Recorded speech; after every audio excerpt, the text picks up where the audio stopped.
Hello, my dear friends and students.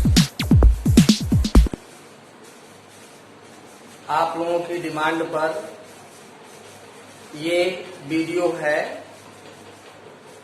जिसमें हम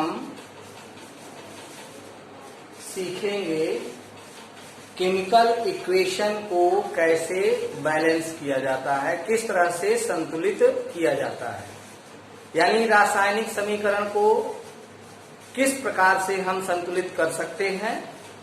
how can we balance the chemical equation.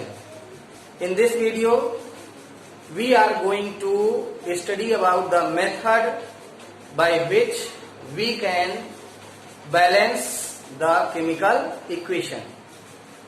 Listen here. These videos are very helpful and most important for you. Then your duty is to subscribe my YouTube channel and increase more and more subscription. इस video को like भी करें, share भी करें, साथ ही साथ सबसे अहम जरूरी है सब्सक्राइब करना.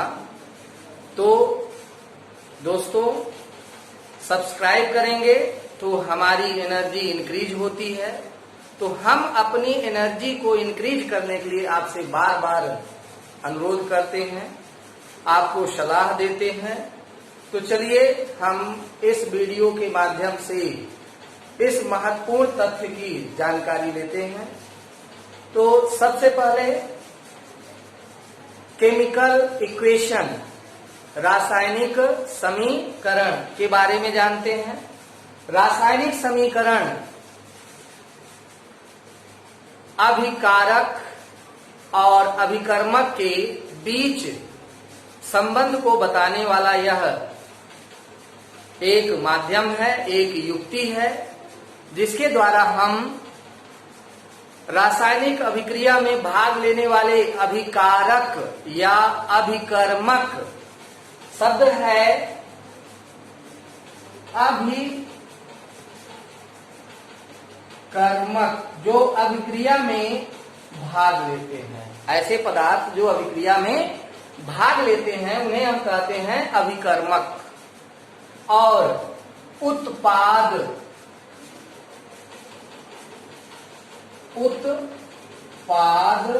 यानी अभिकर्मक के द्वारा रासायनिक अभिक्रिया पूर्ण करने के पश्चात जो नए पदार्थ मिलते हैं वो कहलाते हैं उत्पाद. तो चलिए इसी तरह से इंग्लिश वर्ड में रिएक्टेंट टेंड्स टू प्रोडक्ट, अर्थात the reactants are those substances which take part in chemical reactions, and products are the substance which we get after the completing chemical reactions. It is most important that we have to balance the chemical equations by conservation of law of mass. It means in universe mass cannot be created nor destroyed, but they converted into one form to another form. It means there is no loss of energy while it changes into another form. So chemical equations must be balanced in left side in the reactant part and in the product part. Left part and right part. In left part there are reactants and in right part there are products. Left side में बाएं पक्ष में अभिकर्मक होते हैं, दाएं पक्ष में उत्पाद होते हैं। तो अभिकर्मक की जितनी संपूर्ण मास है यानी मॉलिक्यूल्स है, अणुओं की संख्या है, वो उत्पाद के अणुओं की संख्या के बराबर होनी चाहिए। तो इस तरह से बैलेंस करते समय हमें ध्यान यही रखना है कि रिएक्टेंट तरफ के मॉलिक्यूल्स की संख्या, प्रोडक्ट के तरफ के मॉलिक्यूल्स की संख्या दोनों इक्वल होनी चाहिए। तो चलिए हम पहले एग्जाम्पल से स्टार्ट करते हैं। पहले एग्जाम्पल में है कार्बन, ऑक्सीजन और कार्बन डाइऑक्साइड, राइट साइड में है। तो लेफ्ट साइड में जिसे हम कहते हैं अभिकर्मक, रिएक्टेंट, तो कार्बन और ऑक्सीजन अभिक्रिया में भाग लेने वाले पदार्थ हैं, सब्सटेंस हैं, जिन्हें हम अभिकर्मक या रिएक्टेंट कहते हैं। और राइट साइड में ये उत्पाद हैं यानी product, the substance which we get after reaction. So listen here, partly you have to calculate the molecules, number of molecules, partly the substance which are in reactions in left side as well as right side. So partly यानी आंशिक रूप से एक एक भाग में देखिए, first substance यहाँ पर है, मॉलिक्यूल्स है, एलिमेंट्स है कार्बन, और सेकेंड में है ऑक्सीजन। तो कार्बन की संख्या मॉलिक्यूल्स, कार्बन की मॉलिक्यूल्स जो लेफ्ट साइड में है, क्या वही कार्बन की संख्या राइट साइड में भी है? तो इसको हम दोनों पक्षों में काउंट करते हैं, गिनते हैं, और उसके बाद हम अनुमान लगाते हैं कि इक्वेशन, समीकरण में अभिकर्मक के मॉलिक्यूल्स अणु संख्या उत्पाद के अणु संख्या के बराबर है अथवा नहीं है। चलिए हम काउंट करते हैं। लेफ्ट साइड में कार्बन की संख्या है 1 और राइट साइड में भी कार्बन है 1। ऑक्सीजन जो कि अभिक्रिया में भाग ले रहा है, अभिकर्मक तरफ में ये दूसरा मॉलिक्यूल्स है। तो ऑक्सीजन यहाँ पर 2 मॉलिक्यूल्स में है और राइट साइड में भी 2 मॉलिक्यूल्स में है, अर्थात कार्बन और ऑक्सीजन दोनों की संख्या लेफ्ट साइड में, राइट साइड में, दोनों तरफ एक समान है। इसका मतलब है इट इज बैलेंस्ड, यह अपने आप में बैलेंस्ड है। तो यहाँ बैलेंस करने की आवश्यकता नहीं है। हमने यह एग्जाम्पल इसलिए लिया है कि पहले आप समझ लीजिए कि इक्वेशन बैलेंस्ड है या नहीं है। इसी प्रकार से देखिए दूसरा एग्जाम्पल है, हम उठाते हैं। तो दूसरे एग्जाम्पल में क्या है? कैल्शियम कार्बोनेट है लेफ्ट साइड में, and it breaks into 2 substances. यह 2 सब्सटेंसेस में टूट रहा है और यहाँ पर है कैल्शियम ऑक्साइड और कार्बन डाइऑक्साइड। तो चलिए कैल्शियम कार्बोनेट में हम कैल्शियम की संख्या लेफ्ट साइड में देखते हैं तो 1 मॉलिक्यूल है, जबकि राइट साइड में कैल्शियम का मॉलिक्यूल भी 1 है, यानी बोथ आर इक्वल। कार्बन की संख्या 1 है और कार्बन की संख्या राइट साइड में भी 1 है, अर्थात carbon is also balanced. And what about oxygen here? Oxygen is 3 and in right side oxygen 2 molecules. देखिए कार्बन डाइऑक्साइड के साथ 2 मॉलिक्यूल्स है ऑक्सीजन का, और कैल्शियम ऑक्साइड के साथ 1 ऑक्सीजन है। 2 और 1 मिलाकर के राइट साइड में 3 है, लेफ्ट में भी 3 है। तो इस तरह से हम ये देख रहे हैं कि दूसरा इक्वेशन भी आपका बैलेंस्ड है। तो दूसरा इक्वेशन भी बैलेंस्ड है, तो हमें इन दोनों इक्वेशन में यानी फर्स्ट में और सेकंड में हमें अतिरिक्त कुछ करने की आवश्यकता नहीं है। It is also balanced. Understand? चलिए, हमें लग रहा है कि आप लोग समझ रहे हैं। इसमें ध्यान यही देना है कि लेफ्ट साइड में अभिकर्मक और राइट साइड में उत्पाद, दोनों के मॉलिक्यूल्स की संख्या एक बराबर होनी चाहिए। यदि एक बराबर है तो बैलेंस्ड है, और नहीं बैलेंस्ड है, अनबैलेंस्ड है, तो उसे फिर हमें बैलेंस्ड करना है। जैसे आइए एग्जाम्पल नंबर 3 में C6H6 plus O2 CO2 carbon dioxide H2O water. तो यहां C6H6 है, इट मीन्स यहां कार्बन की संख्या 6 और यहां कार्बन की संख्या 1। इसका मतलब ये बैलेंस्ड नहीं है, ये क्या है? अनबैलेंस्ड है। अनबैलेंस्ड यानी असंतुलित है। यह इक्वेशन जो है असंतुलित है। तो चलिए हम इसको संतुलित करते हैं। तो यहाँ C6H6 plus O2 tends to CO2 plus H2O। ध्यान से समझिए, कार्बन की संख्या है लेफ्ट साइड में 6, हाइड्रोजन है 6 और ऑक्सीजन है 2।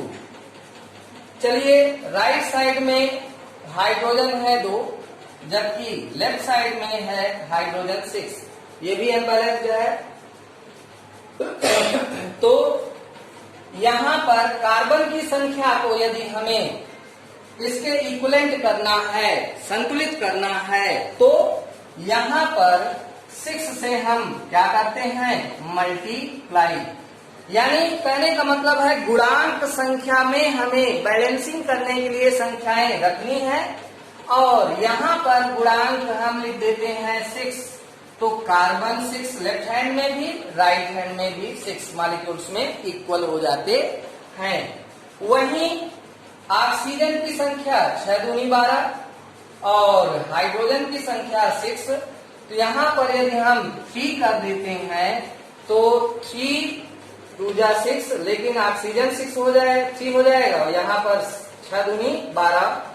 इस तरह से यहाँ हम देखते हैं कि 6 दूनी 12, यदि हम यहाँ पर 6 ना रख करके 12 रख दें तो कार्बन 12 हो जाएगा, और यहाँ 6 2 रख देते हैं तो कार्बन दोनों तरफ 12 हो जाते हैं। अब हाइड्रोजन भी 12 है। हाइड्रोजन को 12 करने के लिए यहाँ पर हम 6 रखते हैं, तो 6 दूनी 12, और ऑक्सीजन गणना कर लेते हैं। ऑक्सीजन की संख्या यहाँ 12 दूनी 24 और 24 6 30। देखिए यहाँ पर ऑक्सीजन कितने हुए?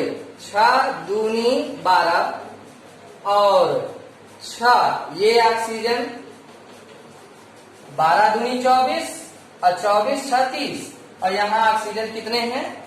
ओनली 2 है। यदि यहाँ मल्टीपल में गुणांक संख्या में हम 15 रख दें तो 15 और 2 का गुणा कर लीजिए, 15 दूनी 30। अब देखिए एक एक पार्ट मैच करिए। कार्बन 12 कार्बन 12, हाइड्रोजन 12 हाइड्रोजन भी 12, ऑक्सीजन 30 और यहाँ ऑक्सीजन 12 दूनी 24 और 24 6 30। अब जाकर के यह बैलेंस्ड हो गया। तो अब नेक्स्ट एग्जाम्पल में 4th नंबर में पहुंचते हैं। 4th नंबर में है C2H2 plus O2 tends to carbon dioxide और H2O वाटर। चलिए यहाँ पर हम 4th नंबर में देखते हैं, मैच करते हैं। पहले चेक करते हैं कि दिया हुआ केमिकल इक्वेशन बैलेंस्ड है या अनबैलेंस्ड है।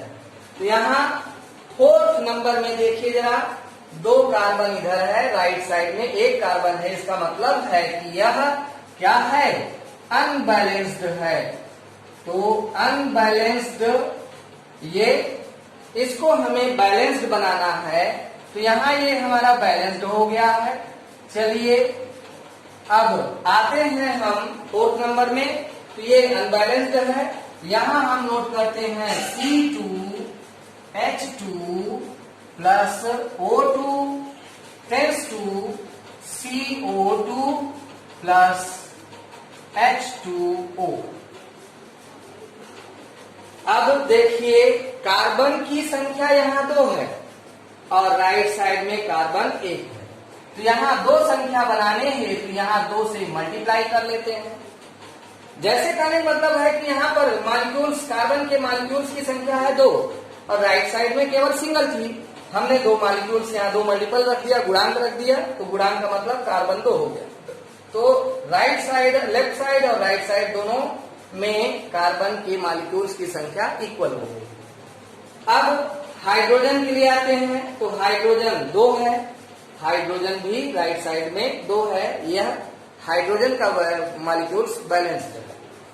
ऑक्सीजन की संख्या देखिए, ऑक्सीजन यहाँ लेफ्ट साइड में ओनली 2 मॉलिक्यूल्स में है, जबकि राइट साइड में 2 दूनी 4 और 1 ये है। तो इस तरह से यह अभी बैलेंस्ड नहीं हो रहा है। इसके लिए हम यहाँ गुणांक संख्या बढ़ा देते हैं। गुणांक संख्या यहाँ 4 करते हैं, तो कार्बन 4, तो यहाँ भी 2 से गुणा कर दिए, तो 2 दूनी 4, दोनों तरफ 4 हो गया। अब यहाँ देखिए हाइड्रोजन 4 मॉलिक्यूल्स में, तो हाइड्रोजन को 4 बनाने के लिए 2 से मल्टीप्लाई, 2 दूनी 4। अब ऑक्सीजन को चेक करिए, ऑक्सीजन यहाँ 2 है और राइट साइड में 4 दूनी 8 और 2 10। तो ऑक्सीजन की संख्या राइट साइड में अधिक है, कितना है 10 है, और लेफ्ट में ओनली 2 है। यदि 2 में हम 5 से गुणा कर दें तो 2 पंचे 10, दोनों साइड इक्वल हो जाएगा। तो यहाँ गुणांक संख्या हम 5 रख देते हैं। Now it is balance. अब ये बैलेंस्ड हो गया। Okay, now move towards next example. यानी ये हमने 4, थर्ड और fourth, third equation, fourth equation को हमने एग्जाम्पल में बैलेंस्ड करके सिखा दिया, आपको बता दिया, समझा दिया है। अब देखिए अनदर एग्जाम्पल, दूसरे एग्जाम्पल क्यों आते हैं। तो दूसरे एग्जाम्पल में देखिए क्या है, यहां पर 5वें नंबर में है जिंक और HCl, हाइड्रोक्लोरिक अम्ल, हाइड्रोक्लोरिक एसिड और इधर जिंक क्लोराइड और हाइड्रोजन गैस। तो अब इसको बैलेंस्ड करने के लिए चेक करिए, जेड लेफ्ट में 1 मॉलिक्यूल्स में है और राइट में कितना है, 1 ही मॉलिक्यूल्स में है, जबकि क्लोरीन राइट में 2 मॉलिक्यूल्स में है और लेफ्ट साइड में ओनली 1 मॉलिक्यूल्स है। तो लेफ्ट साइड को के इक्वलेंट यानी राइट साइड के इक्वलेंट यदि हमें मॉलिक्यूल्स क्लोरीन के इक्वल करने हैं तो यहाँ भी 2 मॉलिक्यूल्स होना चाहिए। और 2 मॉलिक्यूल्स बनाने के लिए हम यहाँ पर मल्टीपल रखेंगे, Zn plus HCl tends to ZnCl2 plus H2। तो देखिए यहाँ पर जिंक दोनों तरफ, लेफ्ट साइड राइट साइड दोनों तरफ एक समान है, इक्वल है, वहीं क्लोरीन इक्वल नहीं है। क्लोरीन के मॉलिक्यूल्स राइट में 2 मॉलिक्यूल्स की संख्या में है, जबकि लेफ्ट में ओनली 1 सिंगल। तो इसको डबल करने के लिए 2 मॉलिक्यूल्स में बनाने के लिए 2 से मल्टीप्लाई करते हैं और इस तरह से अब क्लोरीन दोनों पक्ष में लेफ्ट साइड में यानी अभिकर्मक तरफ और उत्पाद तरफ दोनों तरफ बराबर हो जाते हैं। और हाइड्रोजन की संख्या भी लेफ्ट में 2 और राइट साइड में भी 2, ये हाइड्रोजन गैस है। और गैस क्योंकि ऊपर की ओर उड़ती है इसलिए इसमें एरो ऊपर की ओर लगा दिया गया है। चलिए 5th नंबर भी बैलेंस्ड हो गया हमारा equation. Now it is balanced. और आते हैं अब 6th एग्जाम्पल में। यहाँ है कॉपर प्लस H2SO4 और टेंस टू कॉपर सल्फेट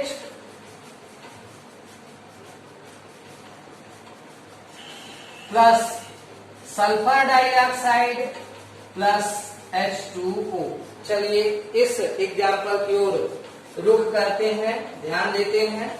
तो इस एग्जाम्पल में हमें पहले दोनों तरफ चेक करना है कि मॉलिक्यूल्स की संख्या बराबर है अथवा नहीं है।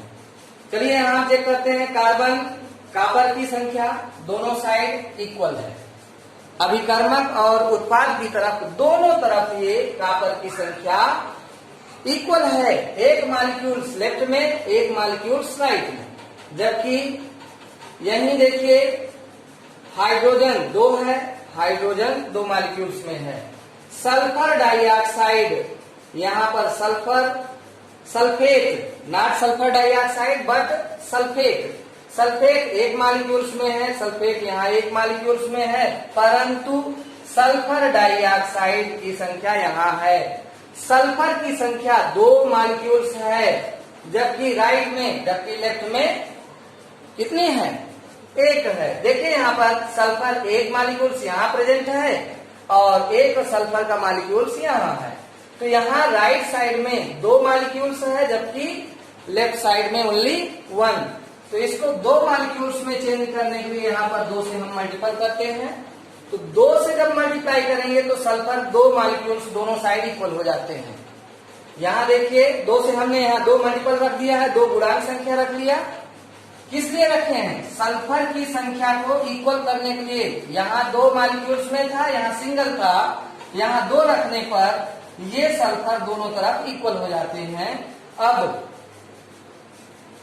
सल्फर की संख्या दोनों तरफ इक्वल है, लेकिन अब ऑक्सीजन में यदि आते हैं तो हाइड्रोजन की पहले इक्वल कर लीजिए। हाइड्रोजन यहाँ 4 है, तो यहाँ भी 2 से मल्टीप्लाई कर लीजिए, तो हाइड्रोजन भी 4 हो जाएगा दोनों तरफ। देख लीजिए हाइड्रोजन यहाँ 4, यहाँ भी हाइड्रोजन 4 मॉलिक्यूल्स, 2 दूनी 4। गुणांक संख्या और ये संख्या मॉलिक्यूल्स की संख्या मल्टीप्लाई करते हैं तो टोटल मॉलिक्यूल की संख्या हो जाती है 4। राइट साइड में और लेफ्ट साइड में दोनों हाइड्रोजन के 4 मॉलिक्यूल्स प्रेजेंट हैं। अब ऑक्सीजन की बात आई तो ऑक्सीजन में देखिए यहाँ 4 है और 2 गुणांक है, 4 दूनी 8, और यहाँ 4 ऑक्सीजन, 4 2 6 और 2 मॉलिक्यूल्स ये 2 8, यानी 4 ऑक्सीजन 2 ऑक्सीजन, 4 2 6 और 2 ऑक्सीजन ये 8। अब ये क्या हुआ? बैलेंस्ड। इस तरह से हम इक्वेशन को बैलेंस्ड करते हैं। चलिए कुछ एग्जाम्पल में और आप लिख,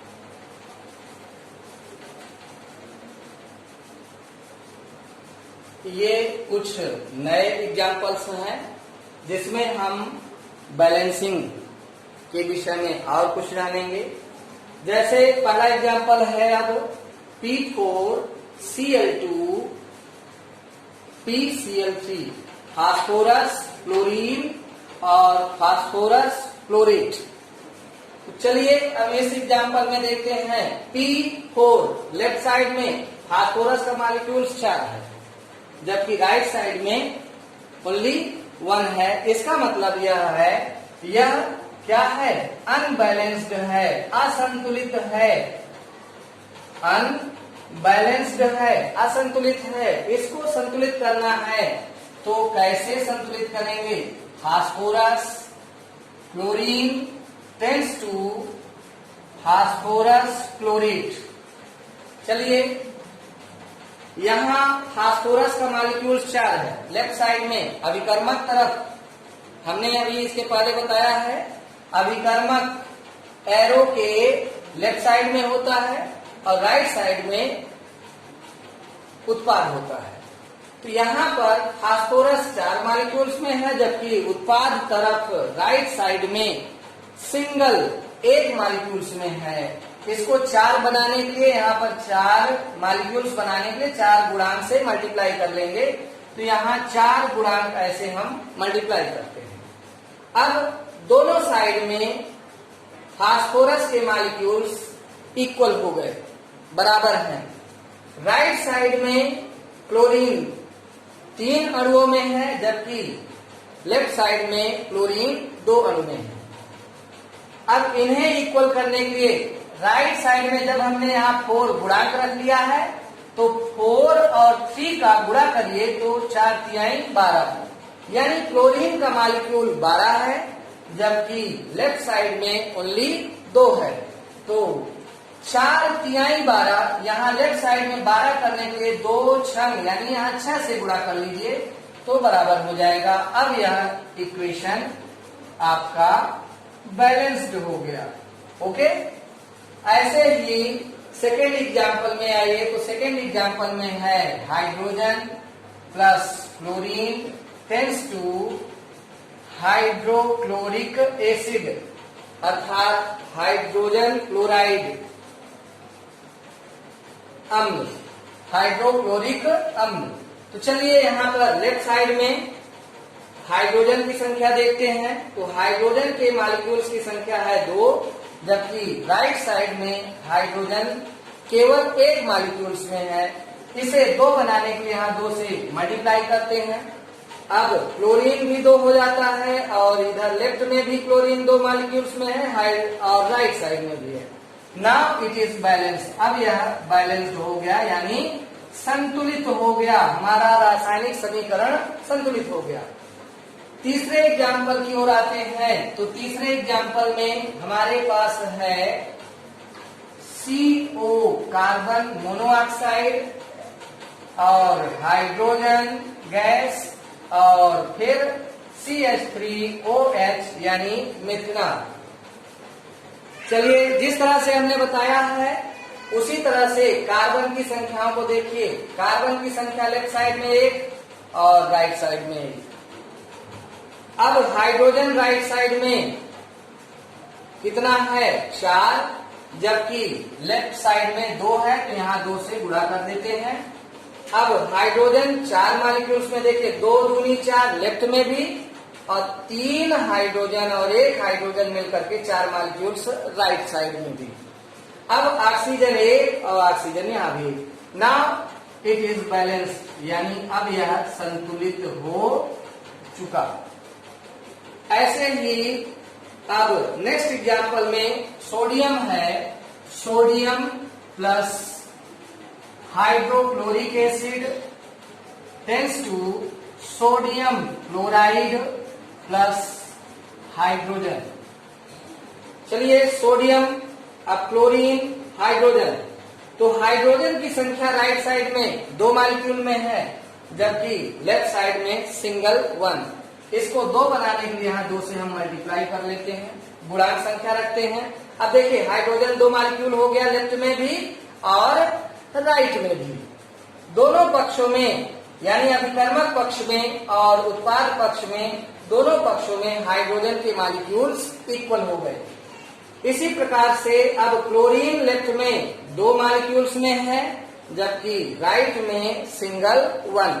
तो इसे क्लोरीन को भी 2 मॉलिक्यूल्स में करने के लिए यहाँ पर हम 2 गुणांक संख्या रखेंगे। यहाँ नीचे मॉलिक्यूल्स के रूप में नीचे की संख्या हम नहीं बढ़ाएंगे Cl2, जबकि हम यहाँ गुणांक संख्या लिखेंगे। तो 2 मॉलिक्यूल्स क्लोरीन के भी हो गए, 2 मॉलिक्यूल्स इधर दोनों साइड में क्लोरीन के। अब सोडियम राइट साइड में 2 मॉलिक्यूल्स में है, जबकि लेफ्ट में सिंगल 1 है। तो यहाँ पर भी 2 से मल्टीपल रख लेते हैं, गुणांक संख्या रखते हैं और अब यह इक्वेशन हमारा बैलेंस्ड हो गया। तो चलिए, इस तरह से हम इक्वेशन को बैलेंसिंग करना सीखे हैं इस वीडियो के माध्यम से। यह वीडियो आपके लिए अति महत्वपूर्ण है। तो बैलेंसिंग करने के लिए जो हमने प्रोसेस बताया है, उस प्रोसेस को अच्छी तरह से वीडियो के माध्यम से देखिए, समझिए, वीडियो को बार बार देखिए और समझ करके अपने आप इक्वेशंस को बैलेंस करना सीखिए। तो वीडियो एक माध्यम है, आपके बैलेंसिंग के सिस्टम को किस तरह से बैलेंस किया जाएगा ये बताया गया है। तो वीडियो आपके लिए यह अति महत्वपूर्ण है। हम सबसे यही गुजारिश करेंगे कि वीडियो को बहुत अधिक संख्या में लाइक करें, शेयर करें और अन्य लोगों को भी वीडियो से जोड़ने का प्रयास करें, आपके मित्र, आपके सहपाठी सबको जोड़िए और हमारे चैनल के साथ आए, अच्छा सीखें। हमारा नित्य प्रतिदिन उत्तरोत्तर प्रयास यही रहेगा कि आप अच्छे से सीखें और नॉलेज के शिखर की ओर बढ़ें। धन्यवाद।